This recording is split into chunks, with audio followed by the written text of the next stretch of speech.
My next guest is Tim Stephenson. Tim has been a high school teacher for over 25 years. Most of the time, he's been the only astronomy teacher in the Langley School District in British Columbia, Canada. Space is his passion, his hobby, and his pastime.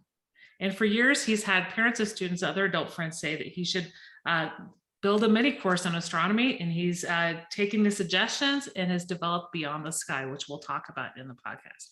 It's an interactive presentation where he leads a discussion and was open to questions about things that most people wonder about when they look up at the stars. Welcome to the podcast, Tim. Thank you very much, Dana. Glad to be here. Well, I've been connected to you for a while on Twitter and like reading your blogs, and we'll talk a little bit about your blogging with the Teach Better team. But let's start out and talk about a time when you were in the trenches and managed to crawl out. I was thinking about that, and I'd have to say that as many young teachers would, it's the first 5 years, I really felt probably that was the time I was in the trenches. And I bring this up specifically because I just hear so many stories about young teachers who aren't staying in the profession and are lasting in the profession less than 5 years and finding that teaching just isn't what they thought it would be. And I remember those years. I remember the years of bouncing around from job to job, school to school, getting into a school and getting a dog's breakfast for an assignment and having to move from classroom to classroom. And then at the same time, trying to figure out, well, what or how should I be teaching? And what's the most effective way? Should it be, should I be on the computer typing up worksheets? What should I be doing? And it was a difficult time. But as it was during that time, as it was a difficult time to be a teacher, I also was thinking to myself, what can I do to make this easier on myself? And it kind of became for me a theme. You know, the expression happy wife, happy life. Well, happy teacher, happy students. And so how can I enjoy my job as much as possible? I mean, I can't stay in the trenches forever. So I worked on that, and I developed a philosophy of I have to be enjoying myself too. And it was only when I realized that I think it started to change the way I taught. It maybe changed the way the students felt in my classroom. And my suggestion to anyone listening is, if you're teaching in your early years, think of, it sort of sounds selfish, but think of yourself first, and consider your well-being and what can you do in a classroom that makes it enjoyable for you. Think of the battles you choose to take on in class, or ones that you choose not to take on in class. You know, which hill will you die on and which one will you just sort of let go? And I kind of came to those conclusions. And as a result, I think I came out of the trenches unscathed. Not to say that I wasn't like dying for a while. Like I think every teacher, right? But you've got to think to yourself, how can I make this enjoyable for me? Because as soon as I'm having fun in the classroom, I kind of think everybody else does too. So I would say those first 5 years I was in the trenches, but I battled my way out with that kind of a philosophy. Yeah, and I really like that point of which hill will you choose to die on, right? Because I think a lot of new educators, we're worried about what other people think a lot of the time. We're worried about getting evaluated. We're worried about just kind of taking on some of the responsibilities and learning how to teach and maybe comparing ourselves to other colleagues, right? But it's that, kind of finding your own way, right? Is what's most important. And you've been, in education for 25 plus years. So I think we talked about it in the pre-chat. It's just kind of doing what you see appropriate in your classroom and what helps engage the students best. Yeah, I've seen it with student teachers, but by comparison, I've had other people. I even had my own son when Mhm. he was in university, I saw what he was doing using a calendar app on his computer and how he Mhm. organized his day Mhm. and juggling all these things. And I saw what he was doing. I thought, that's very interesting. The way you've worked out a system here. What do you think about coming into my grade 12 chemistry class and just taking 20 minutes and teaching them how to organize their time so that they Mhm. can get through all their tasks and assignments and activities? Because you've got a really cool system. And he said, yeah, sure, I'll come in. And now he's not a student teacher. He's just a guy who came in to teach something. And he Mhm. was fantastic. I'm looking at him like, holy cow, you are a Mhm. natural teacher. Now compare that to the student teacher who knows they're being evaluated, who Mhm. knows they have Mhm. specific pedagogies that they have to touch on, and who knows that there's theories they've been taught and they're supposed to be using them, and they they crash and burn because there's so much pressure on them. Mhm. If you have no pressure, you're just a person in the class teaching a bunch of people in the class, and it's just humans interacting with humans. And when you're like that, everybody's more happy, everybody's more relaxed. Mhm. And it's tough. It's tough for young teachers to get past that. But I would just love to take any new teacher, say, well, let me just encourage you to stick with it Mhm. and just treat yourself well and learn to be happy in the classroom and let some of those stresses go. Be that person who's not being evaluated. And I don't know, it's tough. It is tough. There's no question about it. But I encourage all young teachers to persevere. It's a good career. It's a good role to be in. Mhm. Mhm. And we talked in the pre-chat, you have an expression that you've taught long enough that you don't care anymore, right? You feel freer, kind of having that freedom to do your own thing, especially as an astronomy teacher. Yeah. I've taught long enough that I don't care anymore. I don't care. I don't care if a kid walks into my classroom a few minutes late. I'm not going to die on Mhm. that hill Mhm. because it could be that that student is late all the time. They could have things going on at home that I Yeah. know nothing about. The fact that they're there is a win. Yeah.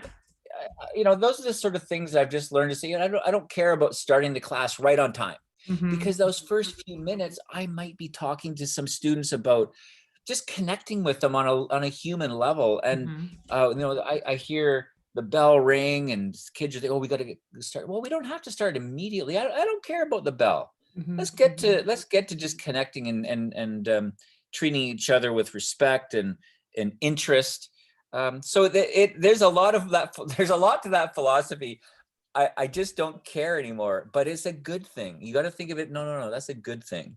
Mhm. Yeah. Mhm. Okay. So that'll be a whole thing in itself to explain clearly, but I hope Well, you kind of get the gist of it. yeah, you care about what the students are getting out of your class, right?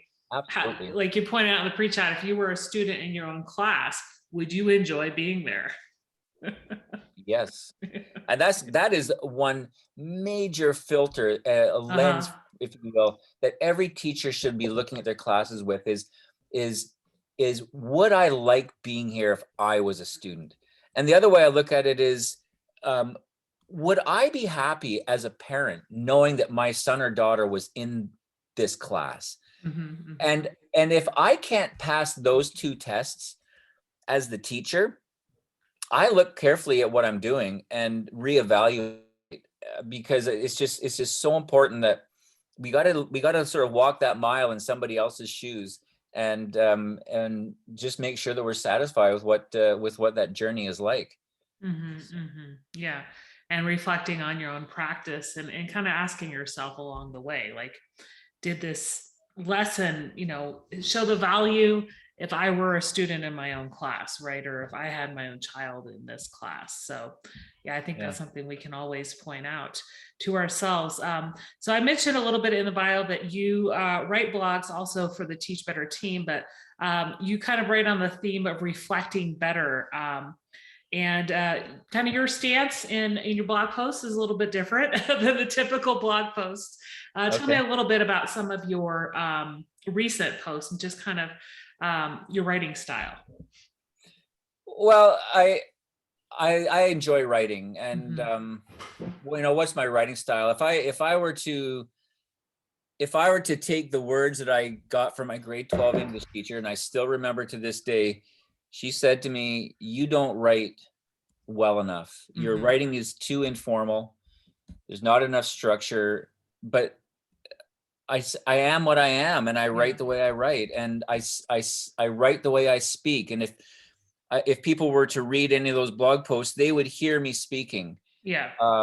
And for instance, this one, and the idea of reflecting better, this was an idea from the Teach Better team, who said, well, you should just reflect on your career and offer up some of the things you've learned along the way. I mean, I think I'm in my 28th year now, and I I thought that was a good idea. So, for instance, this past one, I was quite happy with it. It was called "I Need the Sea," and Mhm. it's just in reference to the fact that I live in a beautiful part of the world in the Pacific Northwest, and when I'm out and about in trails or in my kayak, I Mhm. see what I see, and I appreciate it more because I understand it. Mhm. I've learned maybe the science behind it. I understand the ecosystem, and I need those things. I need to see that whale. I need to see that bear. I need these things because it reminds me of the value of nature, the need to care for the earth, and it teaches me. And it teaches me to be a better person, I hope. Mhm. And Mhm. so I'll reflect on those sorts of things. And you maybe are right in that a big theme in writing these days has to do with social and emotional learning, and maybe that's what I was doing. I don't know. Mhm. A lot of times it's on vulnerability and mental wellness, and these are all important things. They are. But in my class and in my blogs, I will ask this question, and I would encourage people to ask this question as well. What is it that everybody's doing? Mhm. Well, maybe do something just a little bit different, Mhm. because people will go, well, that's interesting. I never thought of it Mhm. like that. If I could, I'm a podcaster. You're a podcaster. I listen to podcasts. I listened to Che and Pav on the Staff Room podcast, and they did a very, very interesting reflection on icebreakers. And they said some things about icebreakers that I never thought of. They're saying this is what everybody does, Mhm. but what if you did it a little differently or thought of it a little differently? And all of a sudden, it's like there's more value in that. And that's the way I try to approach things in my classroom, in my blogs, and any chance I get. Mhm. Mhm. And I think that's important, like you pointed out, and I need to see, like getting out in nature, reflecting, right? Because I can take a walk right in my neighborhood, and but like if we're in Colorado, you guys, we have similar landscape here with we Hmm. don't have as many lakes and the Yep. open sea, but the mountains and everything and the green.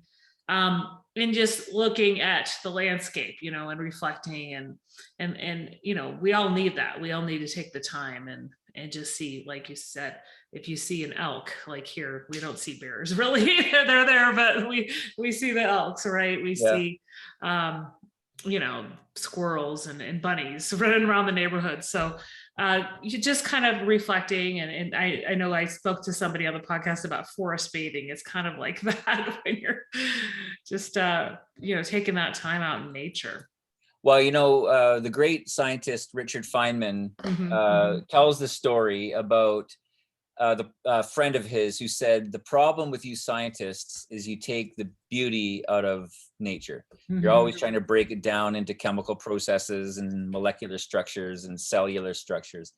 And he said, quite opposite, which is that science adds to the beauty. Hmm. Understanding the beauty of a flower is available to anybody.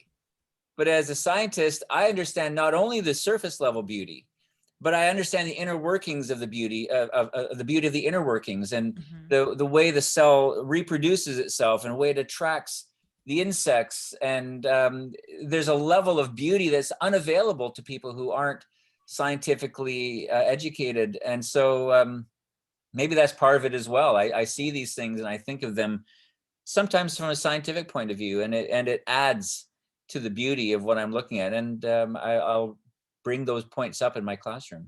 Hmm. Hmm. I talked a little bit in the bio about some of the lectures. So you've had them on pause, but you're hoping to get them back up at the end of September. So talk to me a little bit about these community lectures and, you know, if you had one before the pandemic and some of the feedback you got on those. Yeah, well, I did. This was something that has been a long time coming. Parent-teacher interviews, colleagues. Many times I was told by adults, boy, I wish I could take your astronomy course. It just looks so interesting. And there's so many things I'm just curious about. And the encouragement came to hold a public lecture. And I thought, you know, I'm going to do that. I'm going to see what happens. And so I put together a program, a series of ideas in a presentation, and I raised my flag to see who would salute. And what ended up happening was I packed a room. I couldn't believe it. People are just interested about space. You know, I said, you know, it's kind of interesting I said this to the audience. I said, you've come out on a Tuesday night. You've paid to be here. And what are we doing? We're talking about physics and science. I said, what kind of weirdos are you? You know, but the truth of the matter is there's a natural inquisitiveness. You see it in the elementary grades, K through 7. It tends to fade away through grades 8, 9, and 10. And, you know, we do whatever we can as teachers to keep that inquisitive curiosity alive through those developing years as a young teen. But it comes back. It naturally comes back, and you get to a point and you say, gosh, I should have been asked more questions when I was in school, because now I got all these questions, I got no answers. And a lot of times those questions have to do with space, because people are naturally curious about space. And so I jumped in, I filled that void, and I ran this program, and it was well attended. I tried to set up a second one, and then the pandemic hit, and it shut it right down, and I haven't done one since. So I do have another one scheduled for later this month, and we'll see how it goes. But there is a natural interest. People do want to learn. And I would say to teachers, don't ever discount your academic commodity. You have a value, and in this day and age, the specialty areas that teachers have are worth something. People will pay. And this is not a business course, we're just talking teaching, but the reality is, don't ever undervalue your years of experience and your knowledge base. It's valuable. People are looking for it. And you never know what it might turn into. By the way, that kind of leads to the previous blog I wrote, should teachers have a side hustle? Maybe you should. You never know. Yeah. Well, a lot of us, you know, we're connected through the Teach Better team. Like you said, we write the blogs, we host a podcast. We'll talk a little bit about your podcast as well, but I also wanted to highlight your book. So Beyond the Classroom, it came out in the spring. You said it's your teaching manifesto. So tell me a little bit about the book. Well, the book started in the mid 90s. It came at a time when I was just starting out as a teacher, and I got to thinking that I wanted to write what I believe would be my teaching philosophy. It turned out really to be the single most valuable activity I've ever taken part in as a teacher. Is I took the time at the beginning of my career, and I wrote everything I could think of that I thought and I'm speaking of myself. If I'm going to call myself a good teacher, I will do these things. I will teach this way. I will provide these opportunities. I'll look at my students in this way. And I wrote it, and I thought, well, I got kind of the makings of almost like a book here.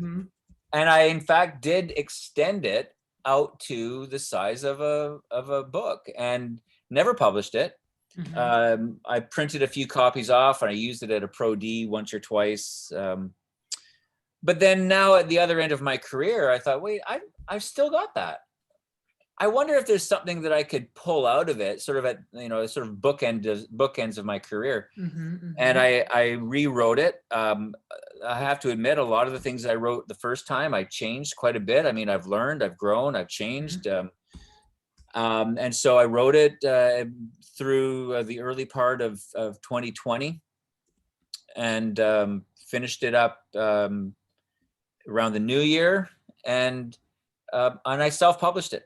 And I self-published it. I wanted some sort of creative control, and I feel quite happy with the result. I've sold a few.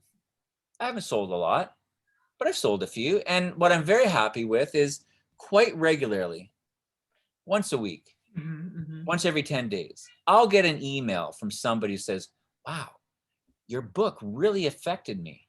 Thank you.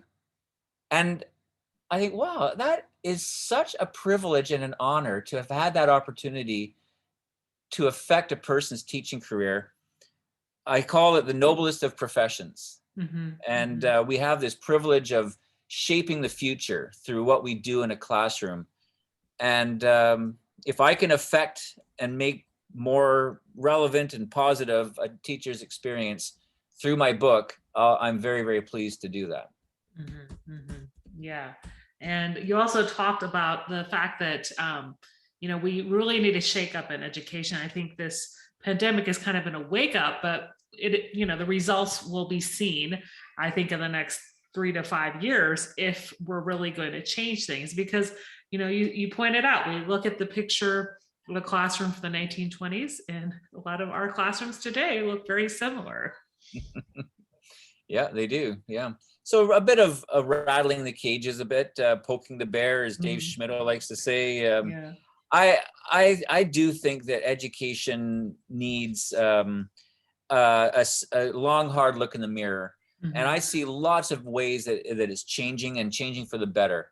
But the expression I use a lot is, we're 3 decades into the 21st century. Yeah. We're watching autonomous cars roam around, not only on Earth, but on Mars. We're seeing rockets landing on barges in the middle of the ocean and being reused time and again. We came up with a genetically based vaccine in months to solve a pandemic. We're in the middle of a massive, we're so smart as a human species. What are we doing to prepare our students to live in that world? And what are we doing to inspire them to add to that world? Or are we still trying to get them to memorize the times table or do spelling tests? These are the minutiae of knowledge that maybe there is time for some of these things to fade away. And we need to inspire the next generation, because the next generation is flying, kind of despite or in spite of the education system. And I think that it's a bold thing to say, but I worry when I see classrooms that look an awful lot like 1983. And that's, in my opinion, inexcusable. And the teacher needs to take a long, hard look in the mirror and say, what am I doing to inspire the next generation? Because guys like Elon Musk and Jeff Bezos and Richard Branson, they're doing what they're doing, not because of what they learned at school. So we need to change that. Definitely. And I think that's why, people who take the time to reflect, either through, those walks in nature, through blogging, just through discussion, having chats with people in masterminds, like we both participate in, and learning from others, right? Yeah. We're constantly honing our craft. We're constantly taking ideas and changing it. And so you host a podcast as well, which is called Science 360. So you said you cover scientific topics in general. So sometimes you're solo on the podcast and you talk mostly about astronomy, but talk a little bit about, you said you had a guest on recently who talked about bear safety, for example. Yeah, so if I am solo, it usually is something to do with astronomy, but not always. But I called it Science 360 because it's a science podcast, education about science, not just for the average consumer, but I'm hoping for teachers too, who, you want to be a lifelong learner. Well, there's so many podcasts, and I'm just sort of adding my voice to the fray.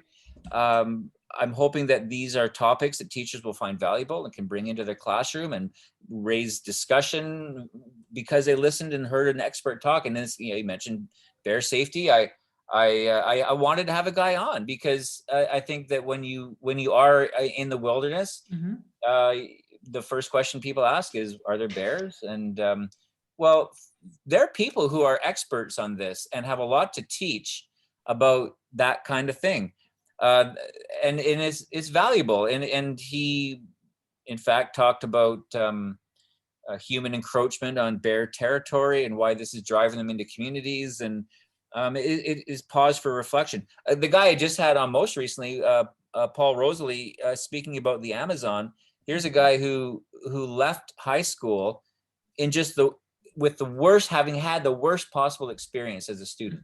He describes it in the podcast episode, and he talks about his education as a teenager and how it just did not go well. But there were a couple of teachers, as we hear this so often, who made a difference and gave him that encouragement and gave him the confidence. And now he's been living in the Amazon and the upper Amazon in Peru for the last 15, 16 years.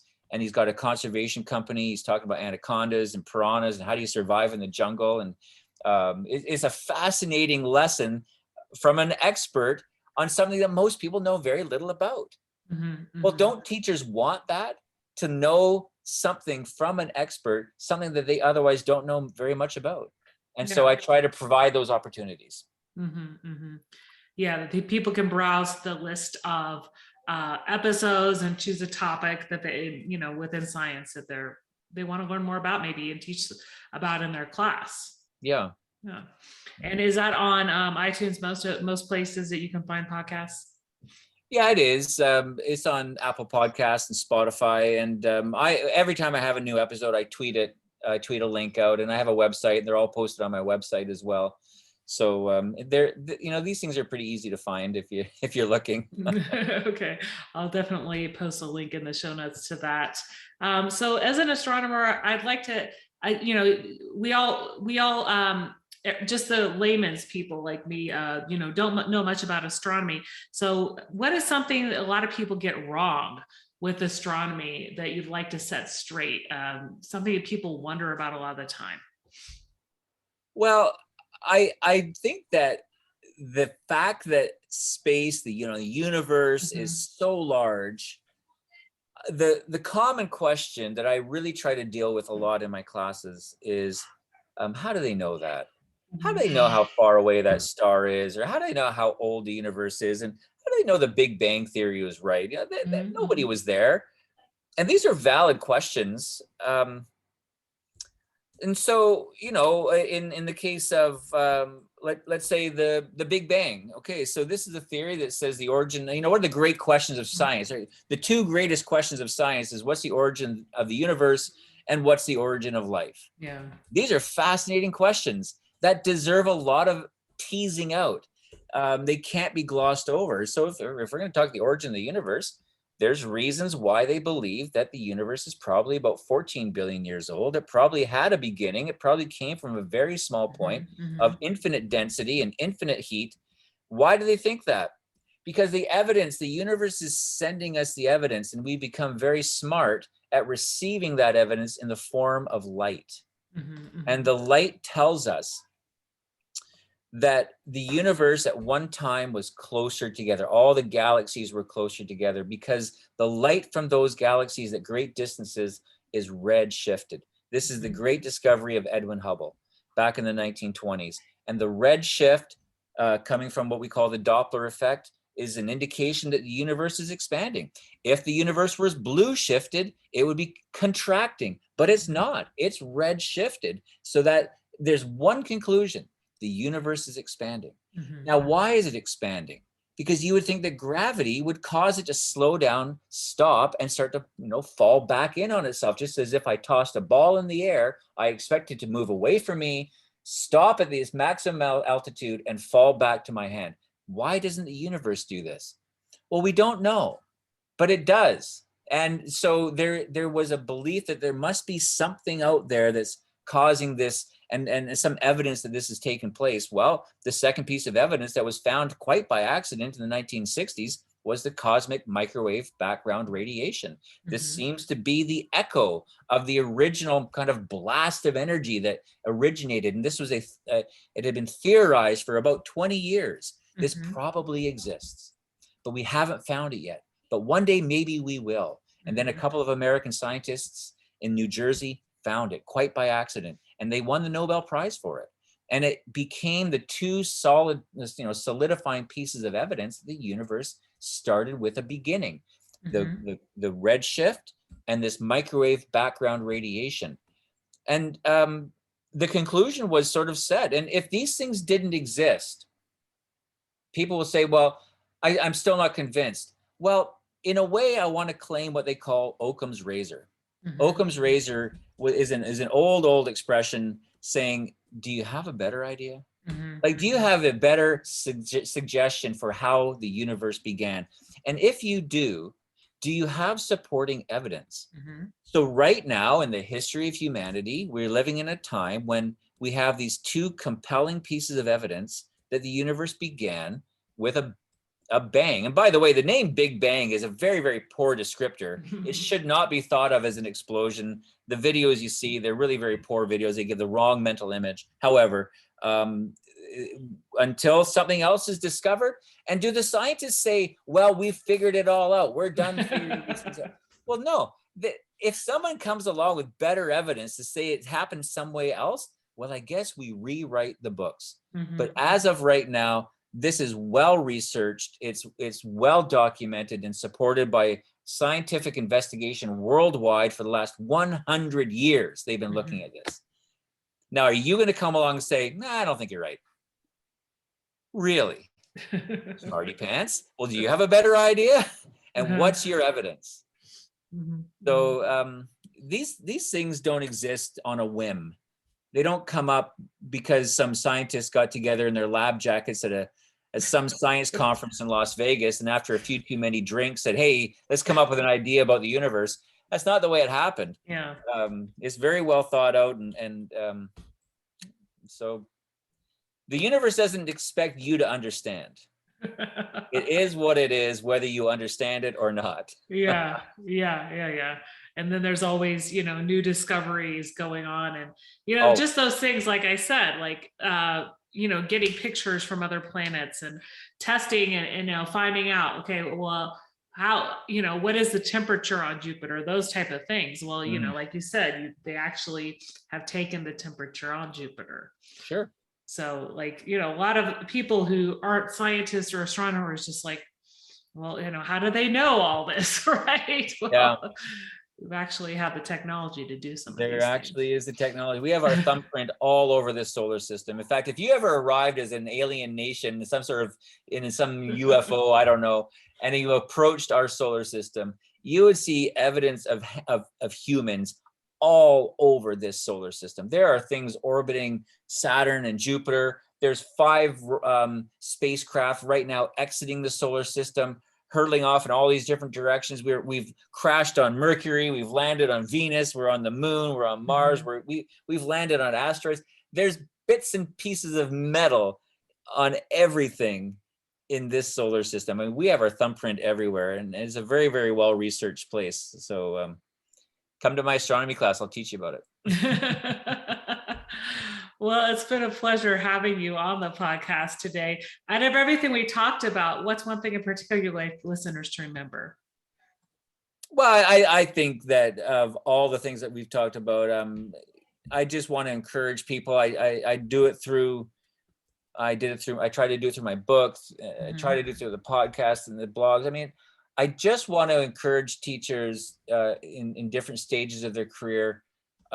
It's the greatest profession. I want them to remember when I said, what a privilege it is to mold the future through the things that we do in our classroom. We can affect the future. And when you start looking at it that way, I hope that there will be younger teachers who say, I'm not going to run away from this job because wait a minute, there's things I haven't yet accomplished. And I am going to do those things because I want to be one of the people who changed the future of humanity through education. Every world issue that we are seeing around the world, and I deal with a lot of environmental issues and ocean acidification, all kinds of stuff, climate change. These are all issues that can be solved with education. And it is a privilege to be a teacher, to be the one in that position of maybe teaching that one lesson that inspires somebody to do something great, and the ramifications are untold. Yeah, that's so important to remember. And, there's so many things in the future that we don't know that people are going to solve and contribute to, but, we're shaping the future We as are. teachers today. So, We are. where can people connect with you and learn more about just your book and your podcast and everything? Well, so I'm on Twitter at Astro Stephenson, um, Stevenson with a PH. I love to connect with people, and if you have questions about space, if you teach space, ask me a question. I will help you. I love helping people learn to teach about space. But then I have a website with, I just have everything I write or videos I produced or links to my book. They're all on my website, which is simply astrostevenson.ca. Yeah, Okay. I'm in Canada, so it's .ca. But you should be able to get to it, and once you're there, you can click around and you'll see the blogs I've written for Teach Better, blogs I've written for science, blogs I've and then videos as well, and as well as the link to my book. Yeah. So that would Great. be Well, it's been so interesting talking with you about just some of the things that you do to contribute to, the further learning of educators and also the learning of students in your classroom. Thanks so much for being on the Out of the Trenches podcast. You're very welcome. Thanks for having me. It's been great.